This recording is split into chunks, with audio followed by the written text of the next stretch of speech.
Sick 'em! Over here!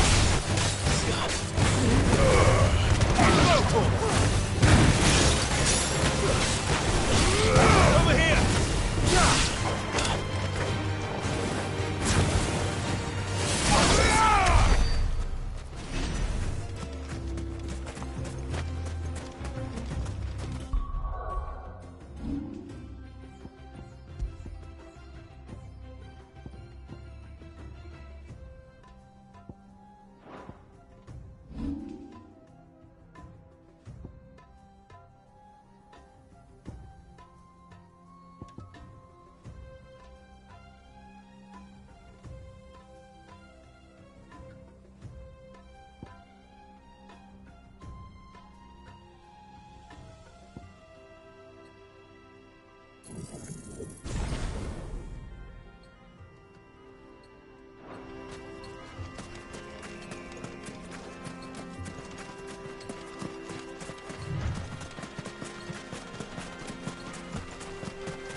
Company!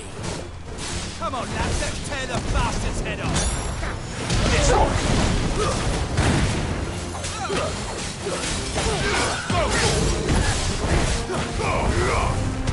Get him!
This must be Ignac's luggage.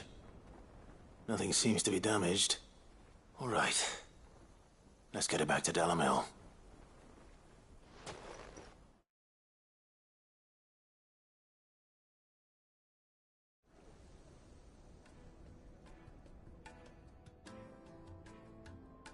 I hear I have you to thank for the return of my effects. What shall I call you, my good man? Wyvern. Glad to make your acquaintance. A formidable name indeed. Well, Wyvern, I appear to be in your debt. Redeem here tells me you wished for an audience. Is that all? A few moments of your time should suffice, yes. You're a peculiar fellow, Wyvern. All right, speak. Master Wyvern was wondering if you could tell him about a certain single-edged sword you recently acquired. Oh, a true work of art, that one. Karen drove me hard on the price, but I would have sold her Radim here to get my hands on that sword. It was made in the Outer Isles, far beyond the Twins, and is used exclusively by the practitioners of a unique school of swordsmanship. They believe no combat should ever exceed a single strike, and hone their blades to such perfection that none ever does. Each sword is made for that one perfect stroke, and for that stroke only. They crack upon a second blow. There's a brutal sort of beauty to it, really. But how do they hone such an edge? Fine question. Why, they use a whetstone, of course. Whetstones, rather. A whole array of them, ranging from the coarse to the fine. 10,000 licks with the sharpening stone, then 10,000 more. But it is the final stone which lends the blade its legendary sharpness. A mineral quite foreign to this great realm of ours. And that is the key. The secret ingredient. Wyvern, it occurs to me that my little lecture is hardly equal to services rendered. Take this, together with my regards. The very stone of which I spoke, far rarer among collectors than even the blade itself, and a far more fitting payment. Thank you. Pardon the intrusion, my lordship. However, it is long past time we prepared ourselves to depart. So it is. I am locked in bitter competition with a rival collector of curiosities. I am one step ahead of the unscrupulous scoundrel, but he is hard at my heels. Are there many other collectors out there? Too many to count, but only one do I consider my nemesis. Lord Byron Rosfield, and is a perennial thorn in my side. I can imagine. Farewell, Wyvern. May our paths cross again. Radim, we mustn't dawdle.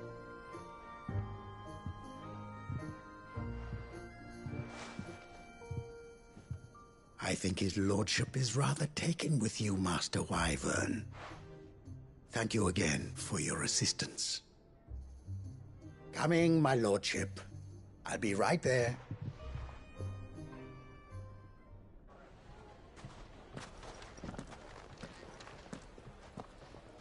Trust Uncle Byron to find such an interesting rival.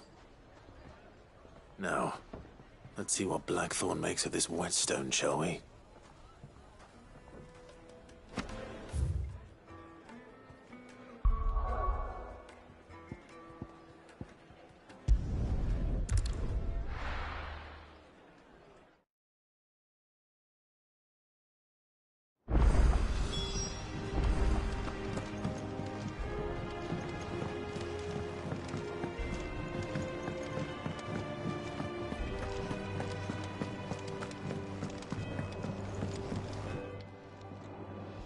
Sorry for the wait, but hopefully you'll agree it was worth it.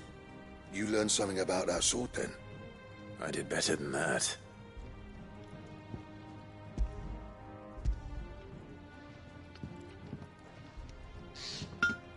A whetstone? Yes. But not one you'll find anywhere in Valisthea.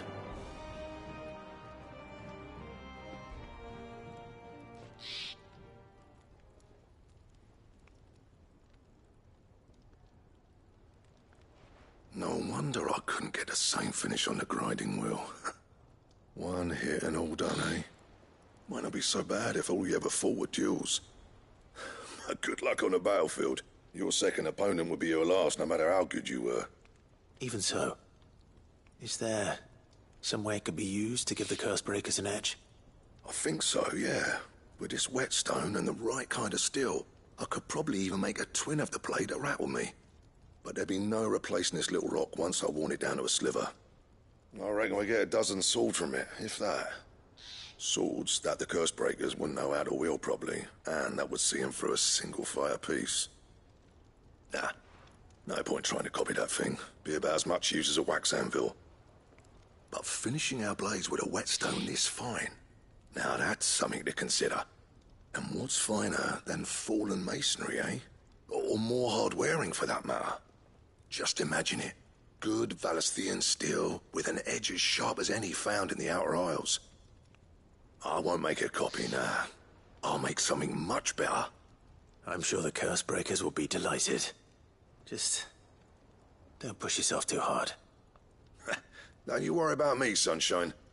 I've been working day and night since I was half your age, and I'll still be here when you're long gone.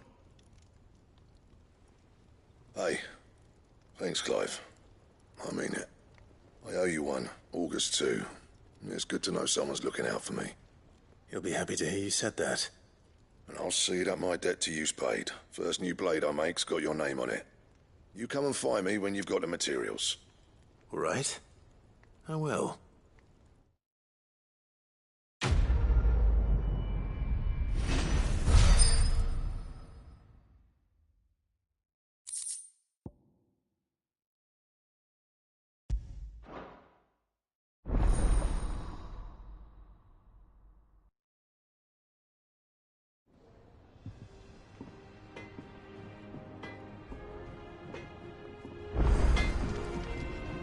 What do you need? What do you want?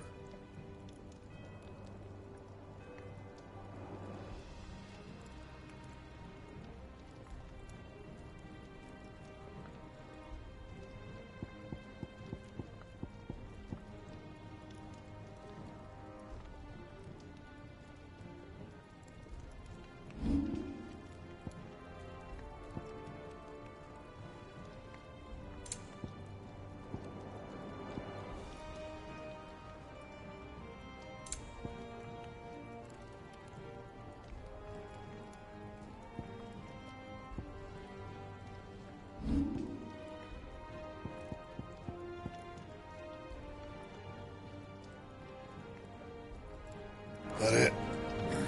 Fine. He cracked the crystals.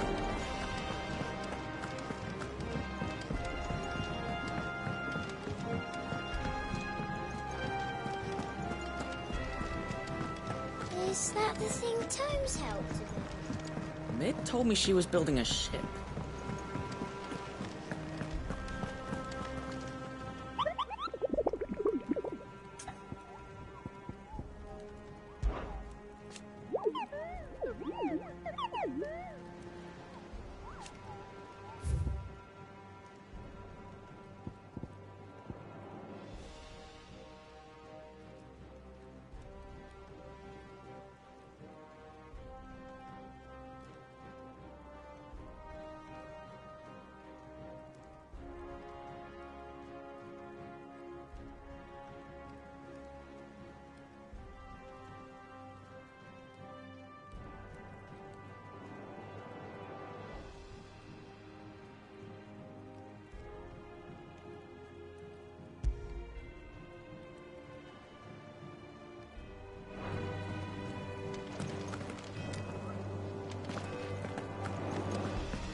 Fancy a look at the list, do you? Here you go.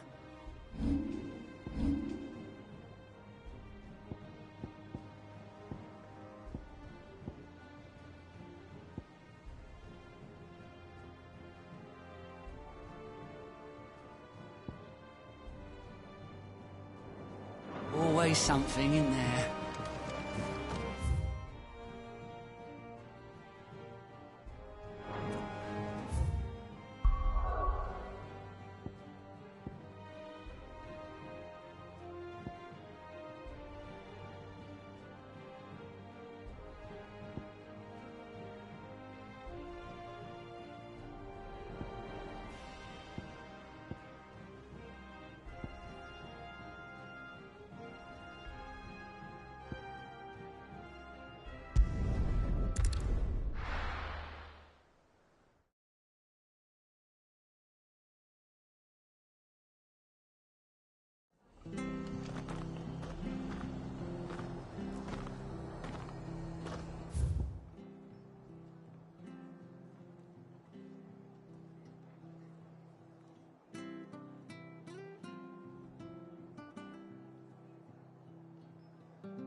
I'll be taking you all to a storehouse in the Bales.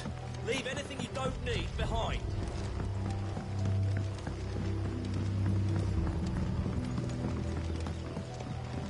You know what you have to do. If you're ready, leave at once.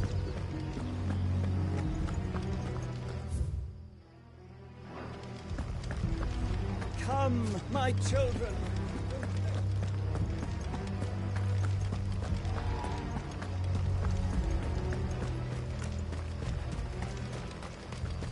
I know you're all afraid. Now it's not...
that the thing Tomes helped with? Mick told me she was building a ship.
Get him!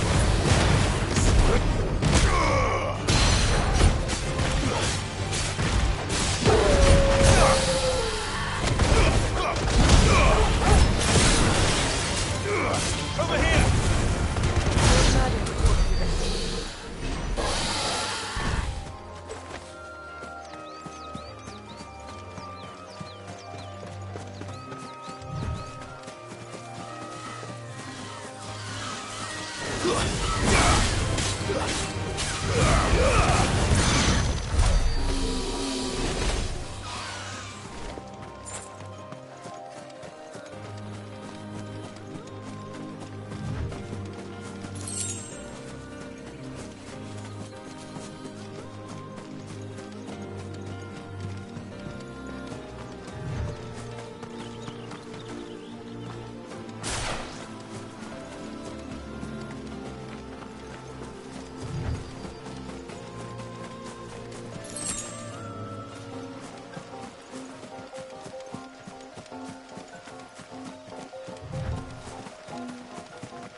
Greetings, Your Majesty.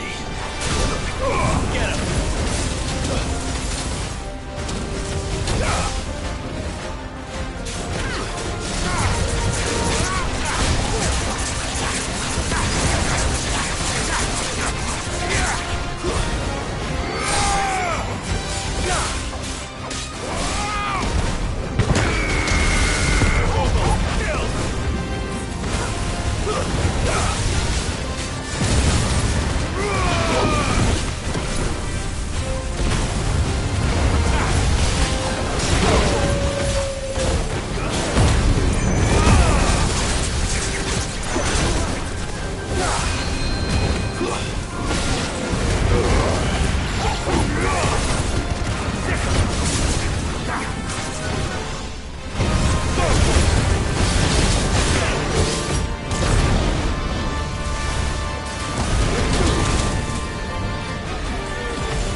Your reign is over.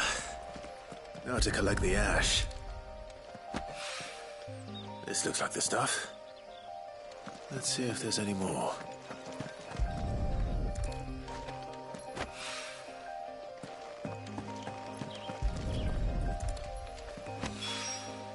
That should do it. If the wine needs more than this, he can fetch it himself.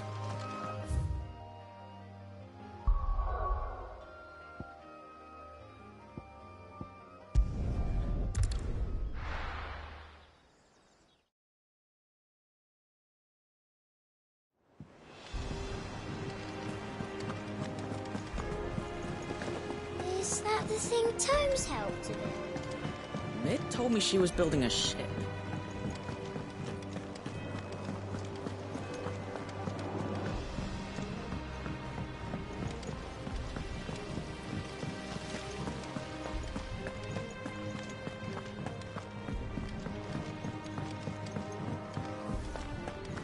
Think Mid might need some help.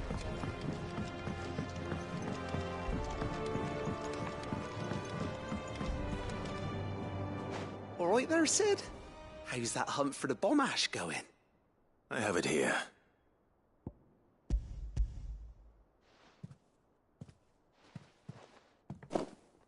That's the stuff. And plenty of it, too. Enough to keep the Alembic bubbling away for a good old while.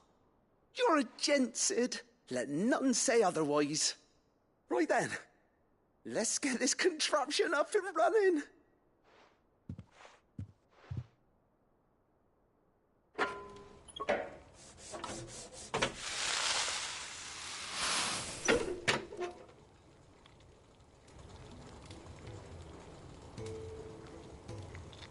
There we have it. The Telemon Alembic. And it works just like the chief said it would. Very impressive. Says the man who cut down a burning boulder. Speaking of which, I still haven't returned the favor. There's no need. The good it will do for the hideaway is reward enough. Don't be silly. Why don't you let me take a look at that bag of yours?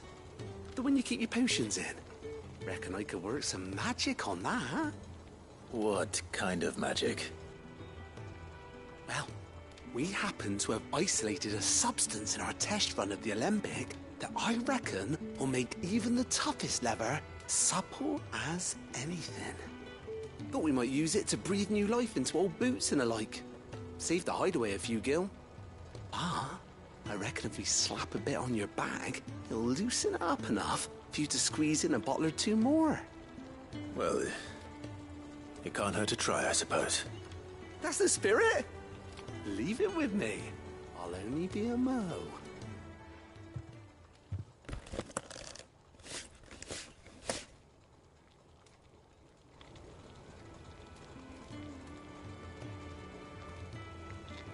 Well, what do you reckon? It certainly feels more flexible. Right? Told you. Thank you. I think. No. Thank you for supporting Mid and the rest of us in our endeavors. Without you, we'd never have been able to discover wonders like that stuff I rubbed on your bag. And I'm telling you, there's plenty more where that came from.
What do you need?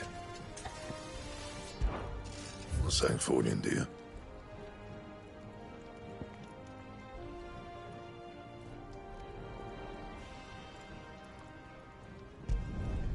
No scratches, all right?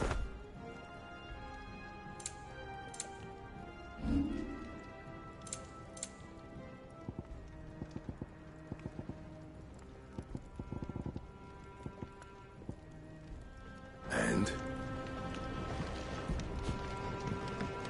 He cracked the crystal too? You're joking.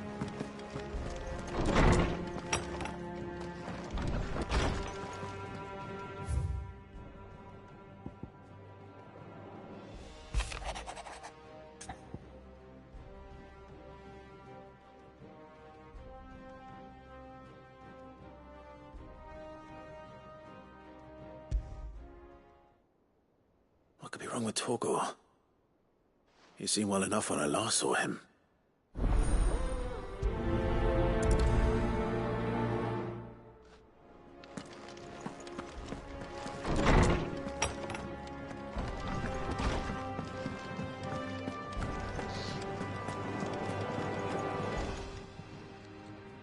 I got your note. You think something's wrong with Torgor? So you can read. Congratulations. But I didn't say I were wrong with him. I said something weren't right. He's not been eating me treats. He used to love cracking the bones from Molly's boiled brown, but now he won't so much as look at them. Didn't like him. Which is why I'm of a mind that his mind's on something else. You've not been working him too hard, have you? No harder than usual. Is that it, boy? Do you need a rest? What was it he said he was? A frost wolf? That's what the lawsman seems to think. Then maybe this all has something to do with whatever it is that's woken inside him. I suppose things have been different since Rosalith. Perhaps Hippocrates knows something. Instead of everything, you mean? Perhaps.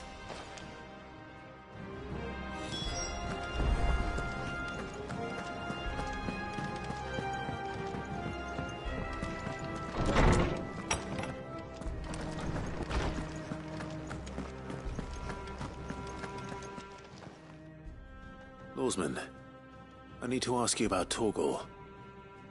Something's not right with him. He isn't ill, is he? I don't think so.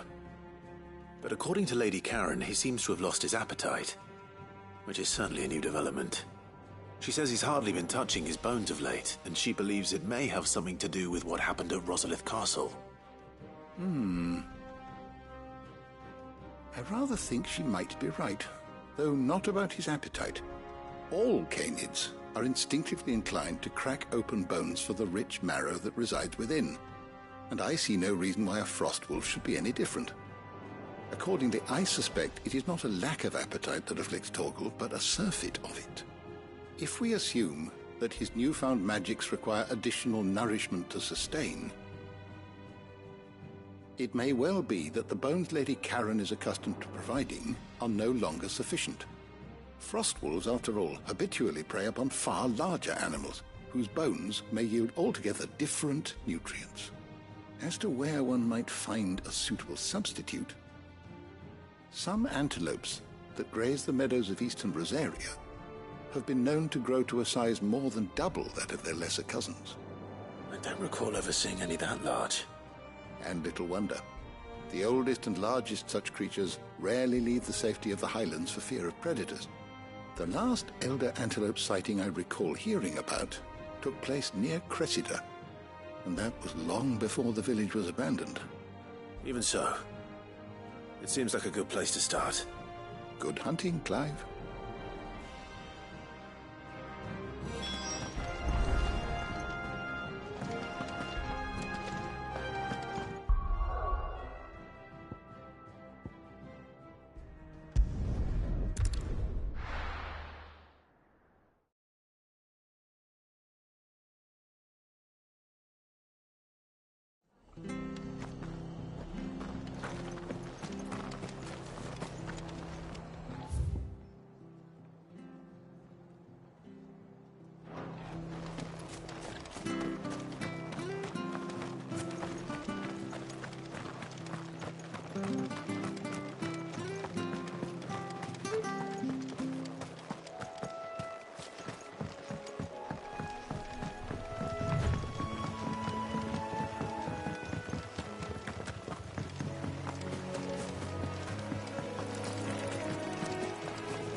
Over here! This one!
This one.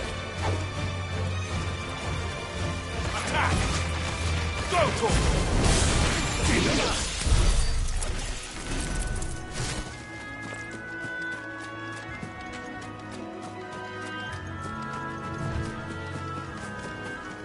Well, it's certainly quiet. If I were a giant antelope, it would seem like just the place.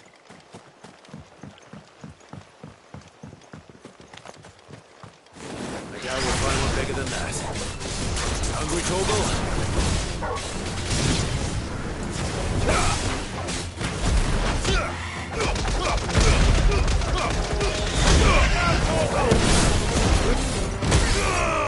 This one.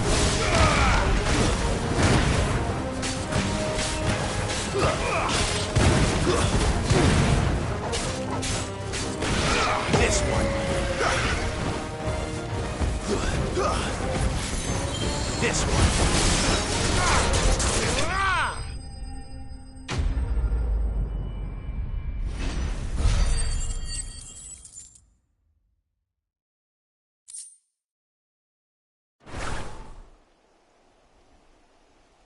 Now,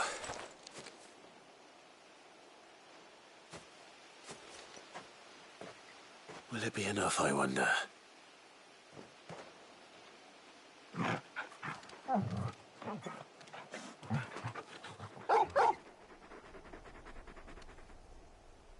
I say that answers my question, which means we owe the lawsmen our thanks. You're just a big puppy, aren't you? A very big puppy.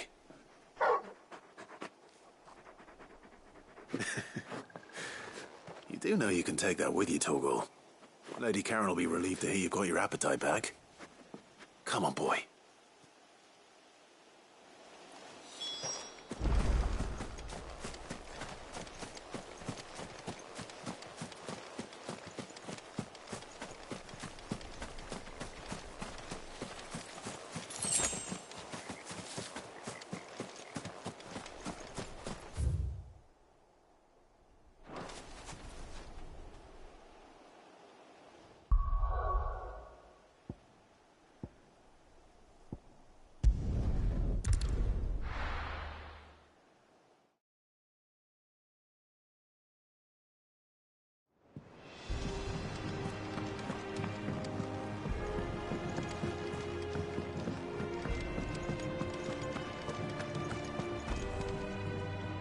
I noticed you and Torgal had gone off somewhere. Take him for a walk, did you? You could say that.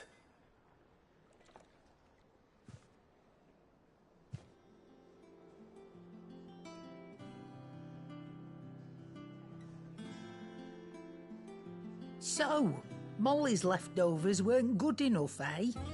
That'll teach me for treating you like you're still a pup. All right, no need to shout. Now we know what you're after, I can see about getting some in. Speaking of which, I brought one for later. Can I leave it with you?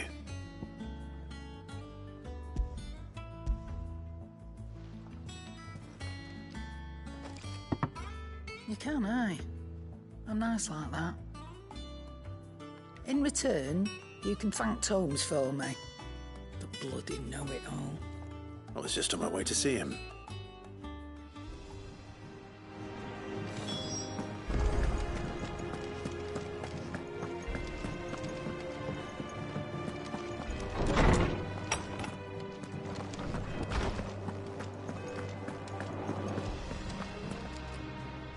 Ah, Clive.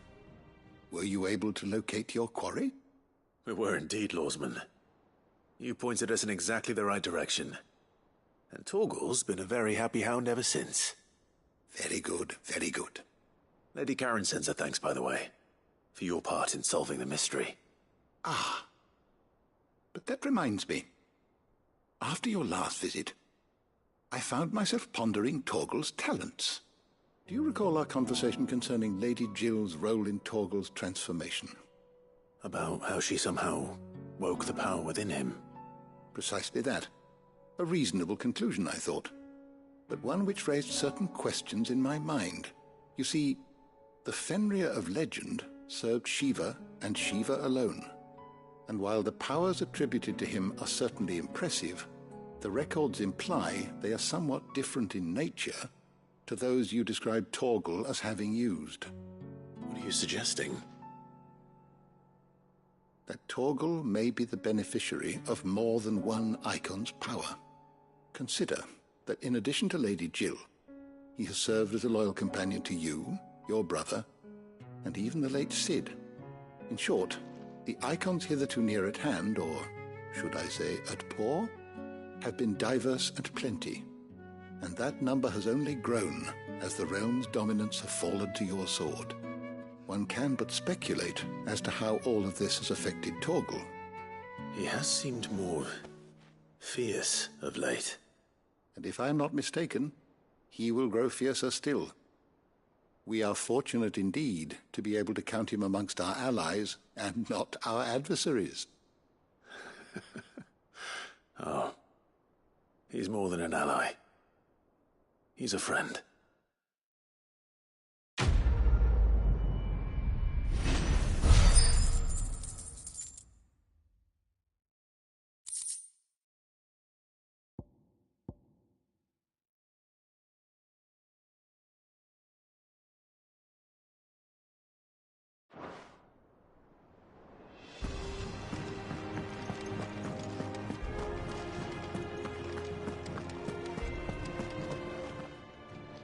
Is there something I might assist you with, Clive? I have compiled some new entries, if you would like to see them. If you have a question for me, I should be happy to answer it.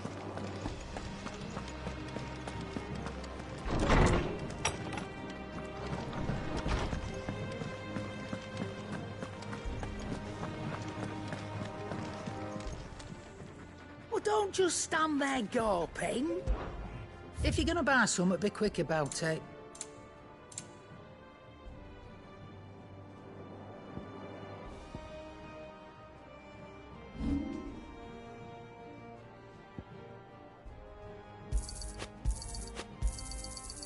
I reckon I can find a buyer.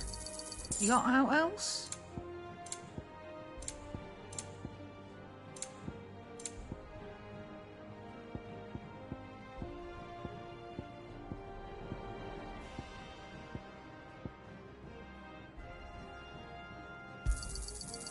I reckon I can find a buyer. I'll be thankful you got that much. I reckon I can find a buyer.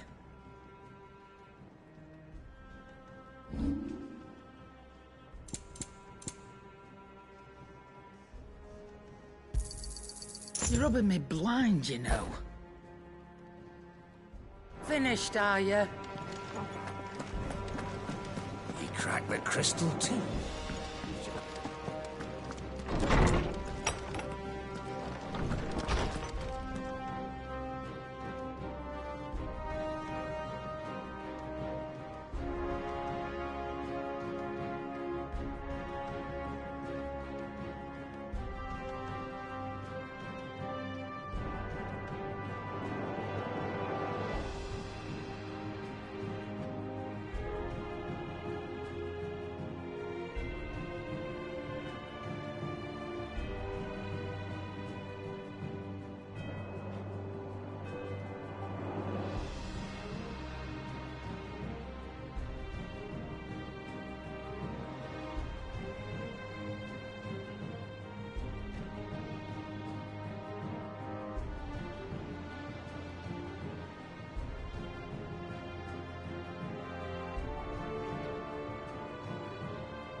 Trouble with the ledgers.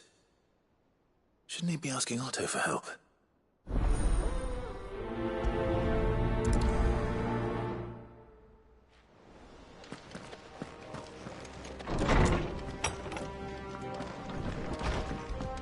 He cracked the crystal too.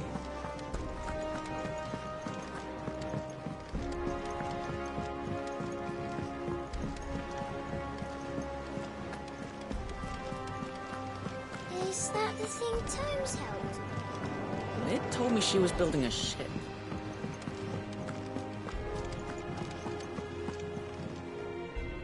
Clive, did you get my letter? That's why I'm here. Shh. Otto might be listening. Is this better? A little. Listen. I've some bad news. It turns out the Hideaway may be slightly behind in its payment to certain lenders. And it's maybe my fault. But I swear to the goddess, I thought I had the numbers square. Sadly, that square turned out to be more of a circle. 0, you might say. I can straighten it out, I swear, but it's going to take some time, and I'm going to need help keeping it from Otto. Bit late for that, I'd say. There you are!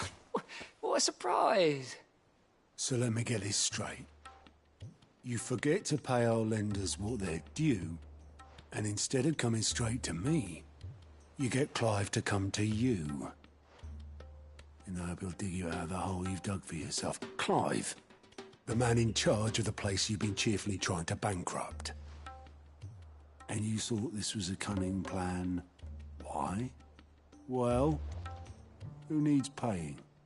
Oh, just Martha. And the dame. And, well, Lady Karen. But only 500 talents. We owe 3 of our most trusted friends 5 million gil. Each. 5 million each. They lent us the bulk of the money we used to rebuild the Hideaway, you see, and, well, I must have made some sort of oversight. Those ledgers were my responsibility, and it was my decision to entrust them to you. This is my fault. Do we have that much to hand? I can always ask my uncle. No, we don't. And no, you won't. We've lightened Lord Rosfield's purse enough. After the king's ransom we had off him, he deserves better than to see our begging bowl. Besides, we'll need to learn to stand on our own if we're going to make this work. All right. But that doesn't mean you have to shoulder the burden yourself. Is there anything I can do to help? There might be. How'd you fancy taking these to Martha and the dame? Rocks. Rocks, he says. Worth 1,000 talents apiece, these are. A little something Sid and I set aside for when times got lean. And I reckon 15 million in overdue debt probably qualifies. I just hope our associates' eyes are a bit more discerning than yours. I'm sure there will be. Should be me making the rounds, really. But you know how it is with this place. Orders to bark, arses to wipe, and all that. I know. Which is why I don't mind going in your place. Go. Do you know why I only gave Master Clive here 2 star rubies? Because you'd rather Lady Karen killed me. Because I'd rather Lady Karen killed you. Yes. Well, I suppose this is goodbye then. Don't worry. I'm sure Karen will understand. Really? Do you think so? No, I don't.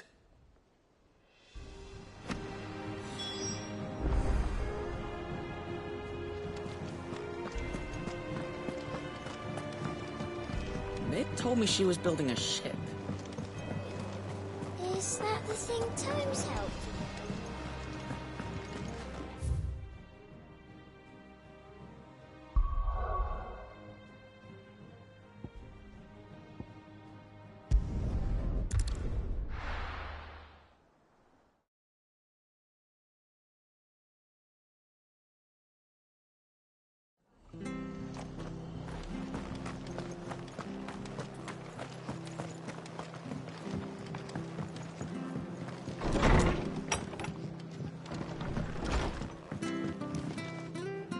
Clive, we weren't expecting you. I wasn't expecting to be here, but it seems we still owe you a considerable amount of coin for your help with our rebuilding efforts. And though I doubt it's what you were expecting, we were hoping you'd take this as payment.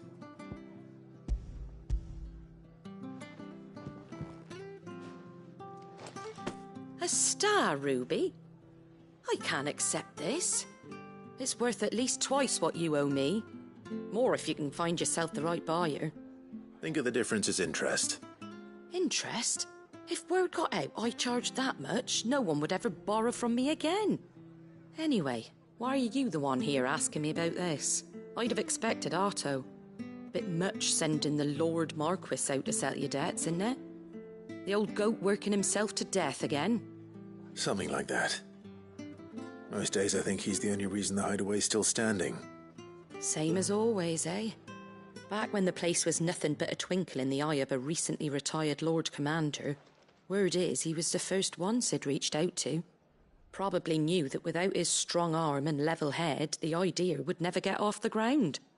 Sid may have been the face of the hideaway, but Otto's always been the backbone. And when Sid passed away, we were all worried that would be the end of it. That Otto would just give up. His death was hard on everyone. But it must have hit Otto hardest of all. But he didn't give up, did he? Quite the opposite, in fact. If I recall, he was the one who nominated you as Sid's replacement, and rallied the rest around you. I reckon what he saw in Sid, he saw in you too. And don't we all? Doesn't hurt that you're half as stubborn and twice as handsome, neither. That, and you keep good company. I suppose I do.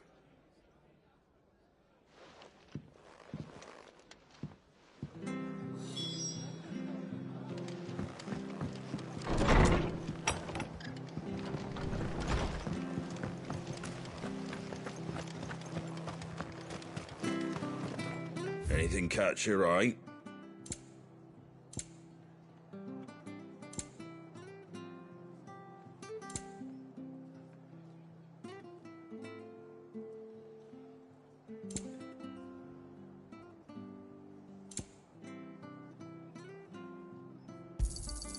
There you go. Thanks very much.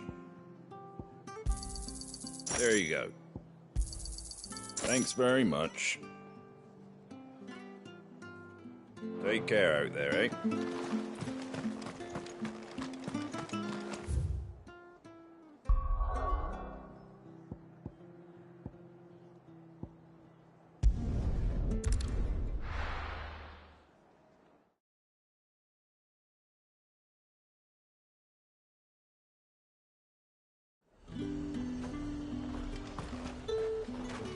There's talk at the glass gate.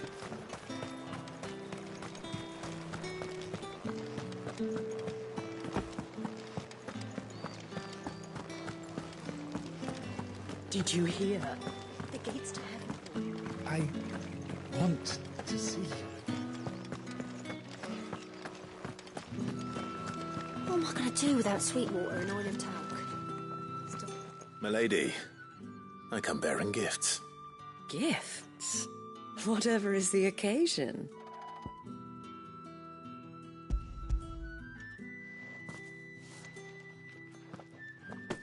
Oh my. Clive, you really have outdone yourself. Otto asked me to give it to you. To settle the hideaway's debt with the Veil. And to compensate you for the time it took us to do so. You disappoint me, Clive. I thought you might finally be warming to me.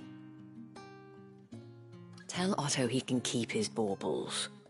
I tried to tell him as much the first time around. The man owes me nothing, nor does the hideaway. My contribution to the restoration effort was made freely and willingly. It was the least I could do. You once told me Sid did you a kindness. I'd like to do the same. Please, accept it. For my sake. And for Otto's. For all of us. For all you've done. It is rather fetching, isn't it? Very well. Otto is lucky to have you, Clive. I doubt anything could ever replace his son. But you and the others at the Hideaway are the closest thing he has to family. Otto had a son. Long ago, yes. Sid told me Otto lost him when he was just a boy, and blamed himself for not being able to stop it. I don't know how it happened, whether there was anything he could have done, but it was clear that it weighed heavily on him. I didn't know. How could you have? I doubt anyone did. Besides Sid, I've never met a man more keen to bear his sorrows in stoic silence. An ill habit, given that both have always been surrounded by friends desperate to help them. I'm beginning to see that.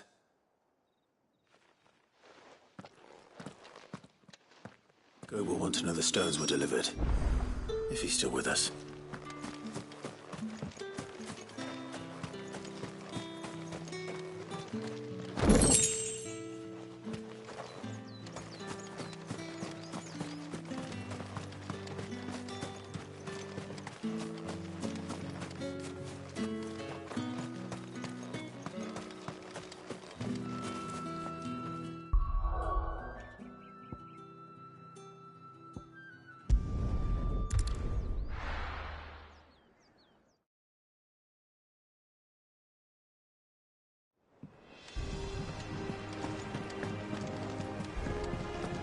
Is that the thing Tomes helped with? Mid told me she was building a ship.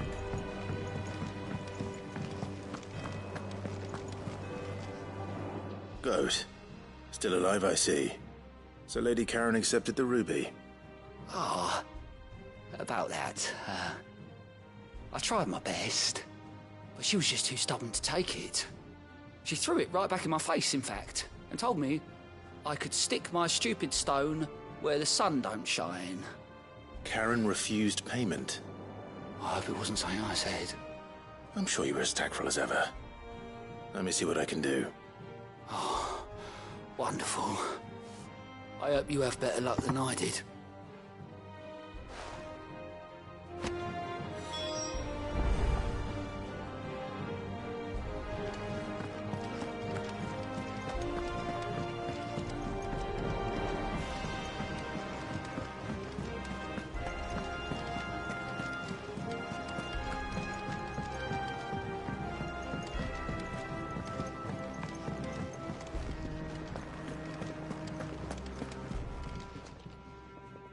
Lady Karen, Goat tells me you weren't happy with our offer. Would you prefer the debt was repaid in coin? What debt? I don't recall lending any of you lot me hard-earned gil.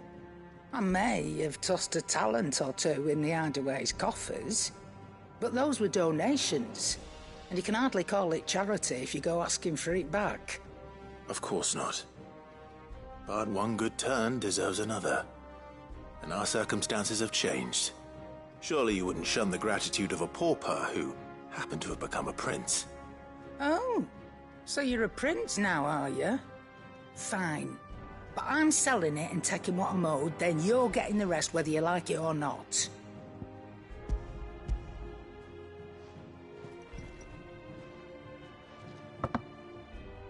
Where'd you even get this? A decent trader might nab 1,000 talents for a star ruby. A canny one, meanwhile, might claim it were nicked from the belt of Sid the Outlaw himself and ask twice as much. Might be I already have a buyer in mind. Might be you even know her. A fine continental maid whose beauty's only eclipsed by a guile in commerce. You wouldn't mind, would you? Not at all. Just be sure to tell her that it's always a pleasure doing business.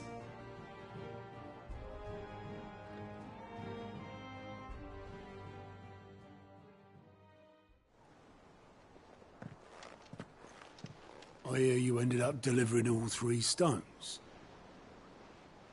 Thanks to this lump. I sometimes wonder what I pay you for.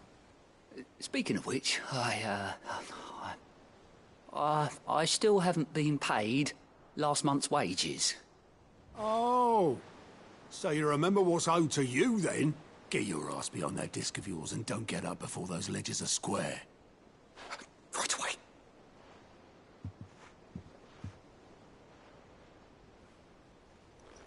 I've seen that before. Yeah. Plenty of times. It was the only goblet Sid ever used, either out of habit, or because the filthy sod couldn't be bothered to find a clean one. I knew so little about him. Like most people. Martha and the Dame both seem to have fond memories of him.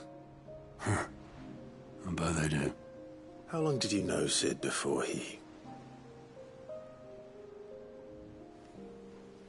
Before he died? 20 summers, give or take. Back in the day, I was a purser on a trade ship, which is where I met him. He bought passage to... I forget where. But having nothing better to do on the long nights, we sat up drinking island rum till the morning bell dragged me back to my duties. Quit my post not long after that, on account of making a fine maiden's belly fat. But me and Sid stayed close, promising we'd one day sail the seas again. That was before fate stepped in and said she was having none of it. The magic woke inside my son soon after his first name day, and there was no hiding his knack. Couldn't you and your family have... My family were the ones who summoned the constable, wanted the monster taken away. I couldn't turn my back on him, forget what I felt, and I couldn't for the life of me understand how they could. Luckily, Sid was of the same mind as me. It was him who stood beside me when all I wanted was to tear the whole world down. Him who cried for me when I had no tears left of my own. Him who swore he'd do everything he could to stop it from happening again. And he was true to his word, too. Left the Royal Army once and for all. His ranks, his ribbons, gone. Just like that. Threw away everything he had. All to right a wrong that no one else had the courage to face. I knew then I'd follow that man to the ends of the earth.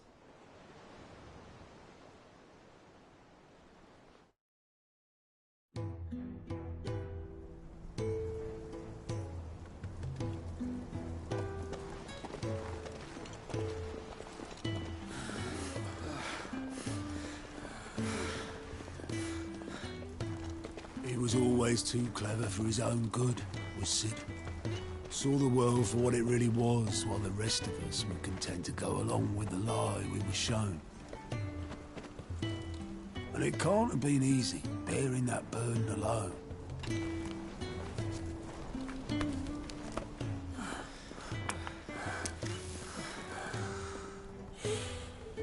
But he didn't let it stop him. He never lost faith in what he believed was right.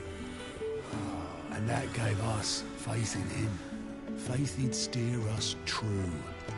So I swore to myself that I'd always be right behind him, ready to catch the stubborn sod, if ever he should fall.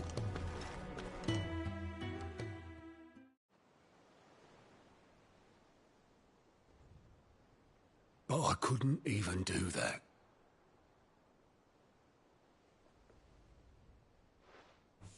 Ignore me. Just the ramblings of a tired old man. Leave that lot. I'll tidy it up in a bit.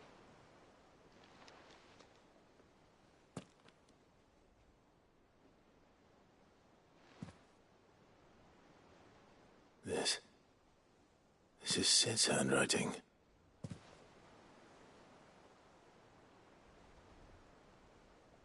Dear Otto. I may be drunk, But I wanted you to know, this place would be fucked without you. Love you, you grumpy old sod.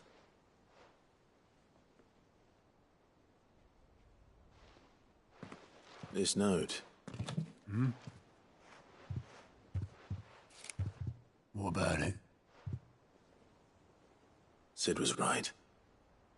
Without you, we'd all be lost.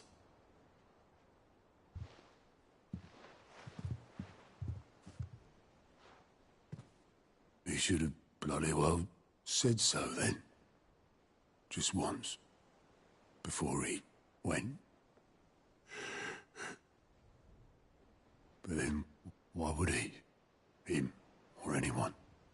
I'd only have told him to piss off.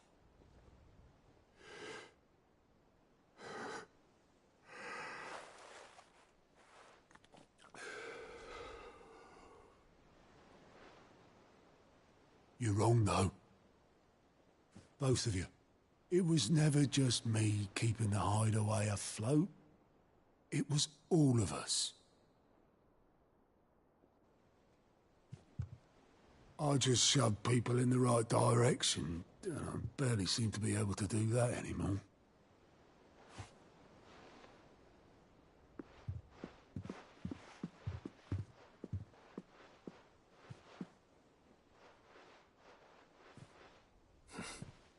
Would you rather go at the helm?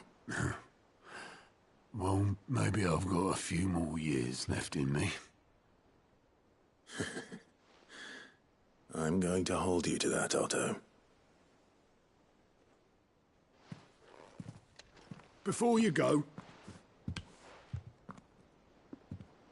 Sid would have wanted you to have this. But that's... This'll do me just fine.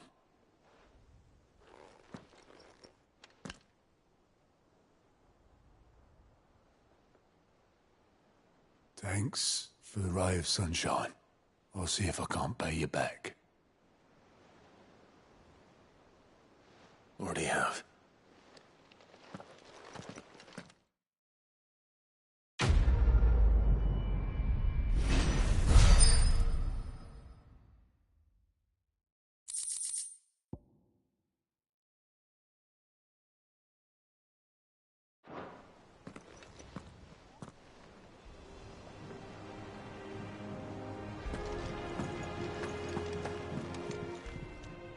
Welcome to the Patron's Whisper. Come to claim your just desserts?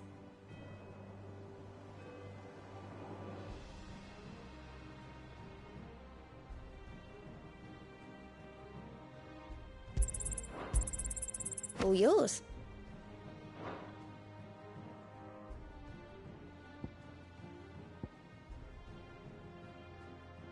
Best of luck out there, Sid.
This one.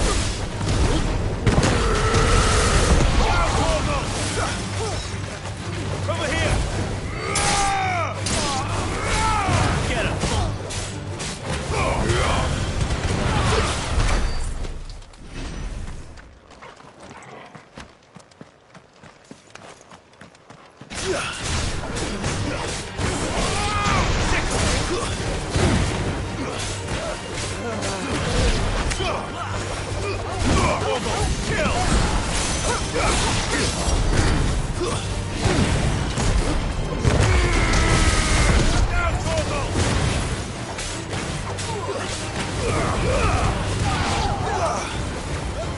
Get him!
finished.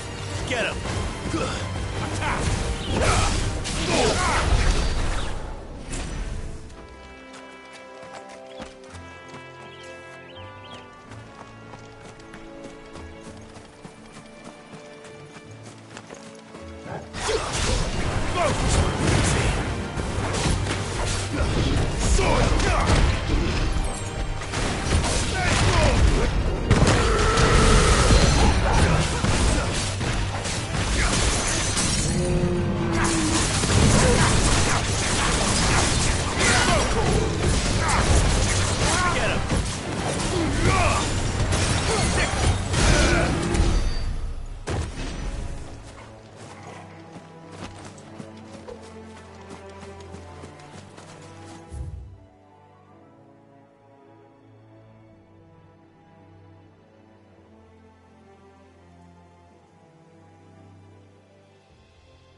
Is that the thing Tomes helped him? They told me she was building a ship.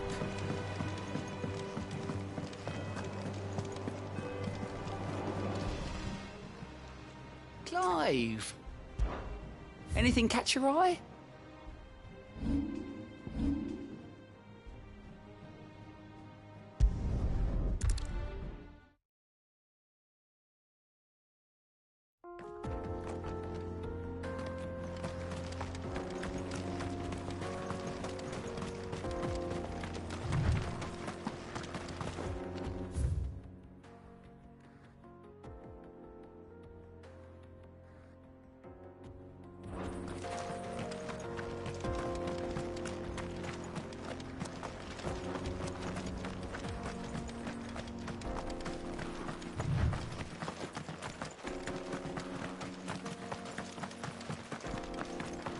This used to be a trade route for merchants crossing the Scars, till the Republic laid a new road wide enough to let wagons pass, and all official traffic moved there.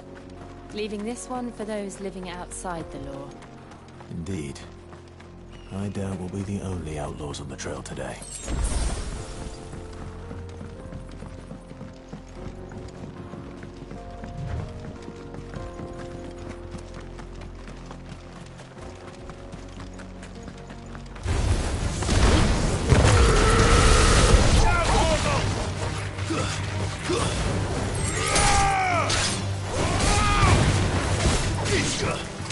Over here!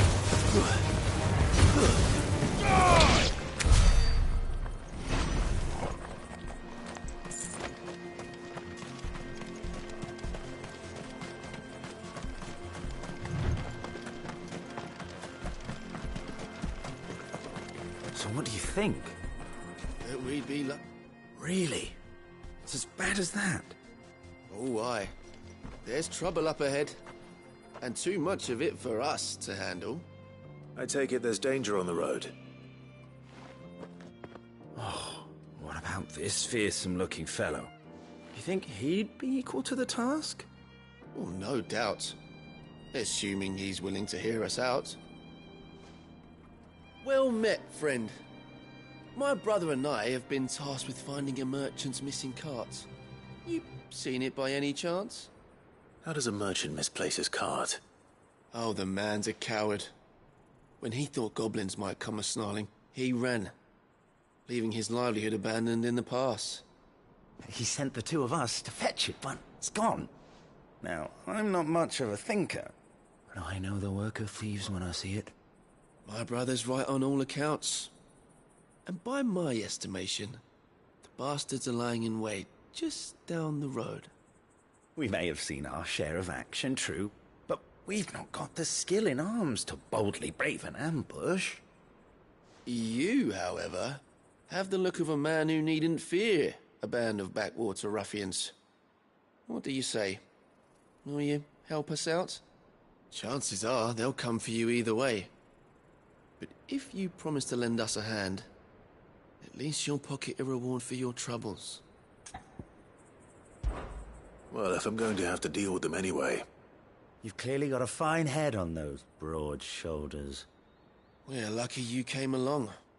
Now, hoping to make a heavy purse in Boklad, our merchant friend loaded his cart with as much as it would carry. Reckon he won't be forking over the rest of our fee if we don't find those goods. So, while you're seeing to those bandits, you keep your eyes open. All right. Just don't expect me to drag the cart out of there myself. No. You can leave the cart to us. You just put an end to those bandits and point us in the right direction. You do that, we'll take care of the rest.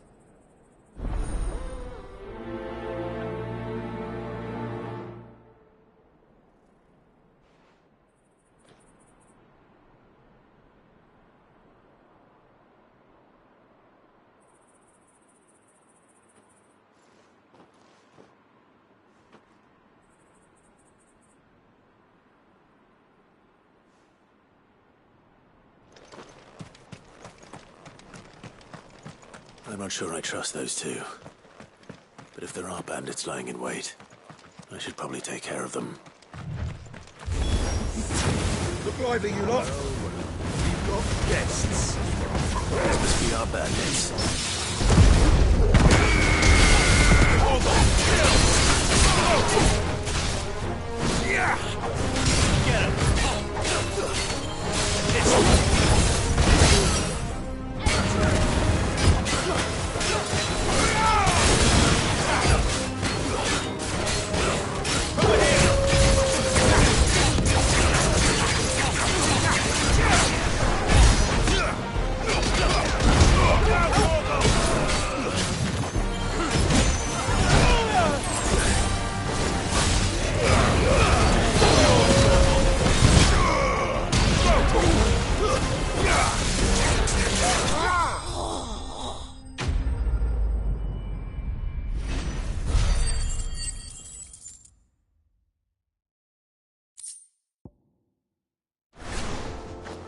That's them dealt with. Now, where's that cart?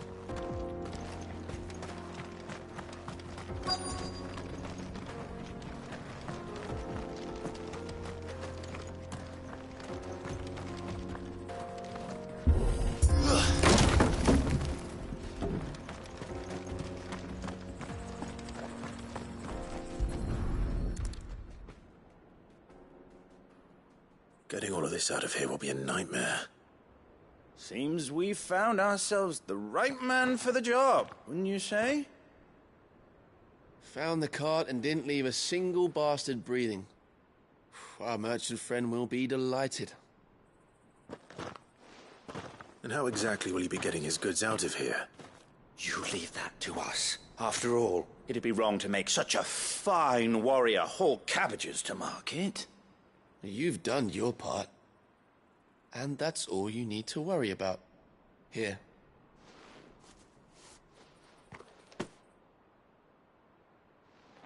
It's been a pleasure. Now piss off. There's no need to be so rude, brother. What if we want his help again next time?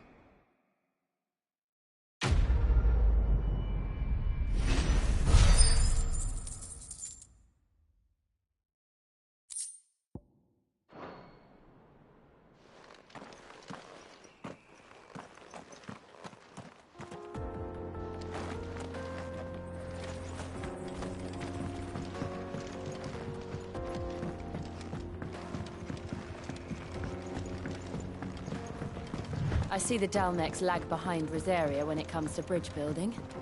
The fallen ruin should hold, at least. path continues on the other side.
So this is Zemeckis.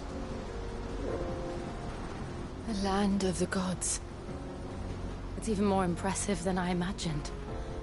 I remember being captivated by the story as a child. Long, long ago, man was overcome by avarice and challenged the gods in a bid to win their power. The final battle took place here, at these falls. Or so the legend goes. If anyone ever manages to plumb those depths, perhaps we'll learn if there's any truth to the tale. That the gods emerged victorious and punished man for his defiance by visiting upon him 2 curses. Dominance and bearers. To tell the truth, I always thought it strange that the dominant and their icons were deemed a curse. Back home, the dominant inherited the throne. They were admired and exalted, not spurned.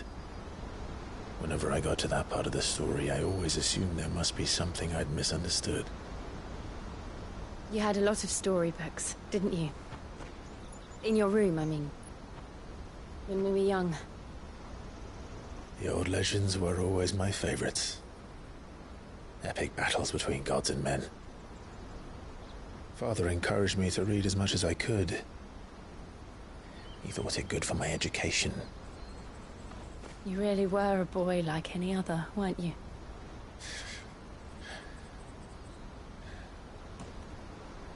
Just look at this place. It's enough to make you believe the legends are true. I know.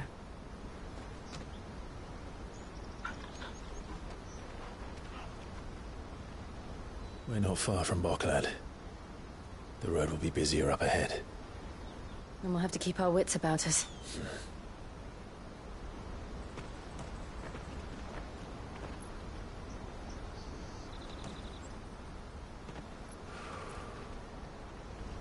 Clive? Something wrong? Nothing. It's nothing.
I see the reports are true, Father. You have surrendered the throne to Olivier. I have. Emperor Olivier shall rebuild the Holy Empire of Sanbreque.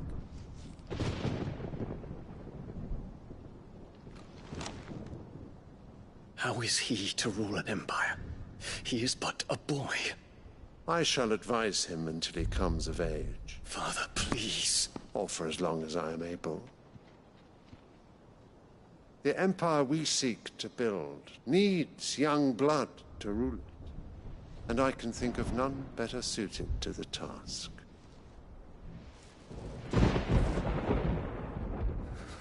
There is other news, Dion. Hugo Kupka is dead, and Drake's Fang destroyed. The pillars of the Republic have fallen.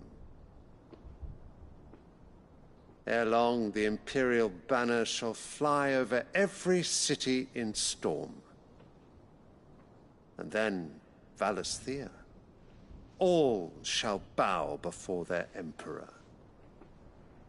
Father, these are the words of a tyrant. They are the words of a god. The Emperor whom I gladly serve. Great Greager, made flesh.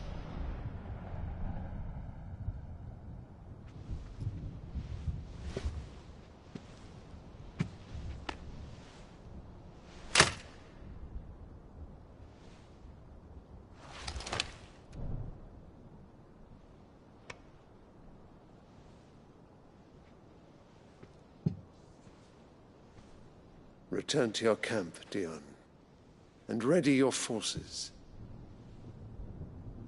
It is time to show the world the true power of Sanbreque. Father. I find you much changed. Is this truly the path you wish to tread? Or are these the ambitions of another? Of Ultima, perhaps? What nonsense is this? I speak my mind, and my mind only. Though I do owe Annabella thanks for reminding me of certain truths regarding the nature of nations, of rulers, and of the divine. You trust the words of this traitress? She betrayed her country. She slew her husband. You have ever been an invaluable servant to Sanbreque, Prince Dion. I trust you will continue to serve your Emperor in the wars to come. The canker! Silence! Insolent wretch! You will bend the knee. All else is heresy. Sire, forgive me. This audience is over. Come, your Radiance. The Rowena Syndicate awaits your pleasure. Oh, not another meeting with silly old men. They're so boring. I'm hungry, Father. Can't we have luncheon instead?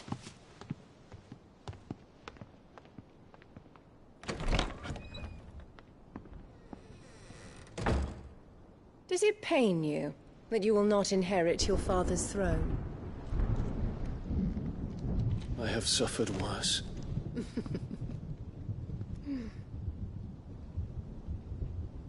Count your blessings, Dion. For a base-born child to be chosen by Bahamut is miracle enough. You have risen high on his wings, but you shall rise no higher, lest your impure blood stain the throne. What do you know of my blood?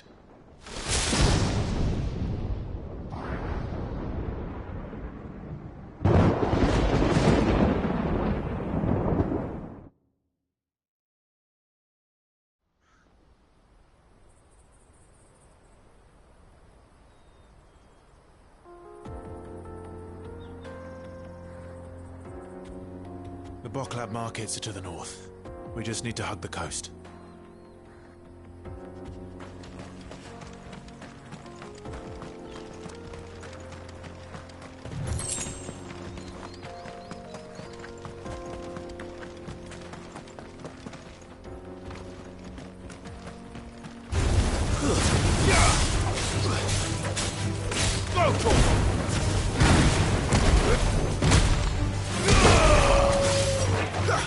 Get him!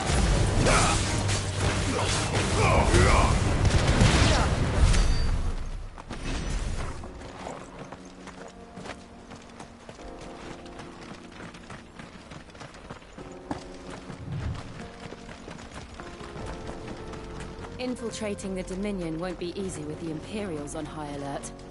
No. His Radiance has lost one capital already. We can be sure Sylvester will do everything in his power to hold on to Twinside. His troops are...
well-trained and increasingly battle-hardened.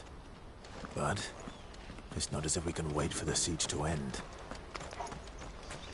Mistakes.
They've closed the road to Randalar. If the siege breaks, they'll need more than this to stop the Imperial legions marching on the capital.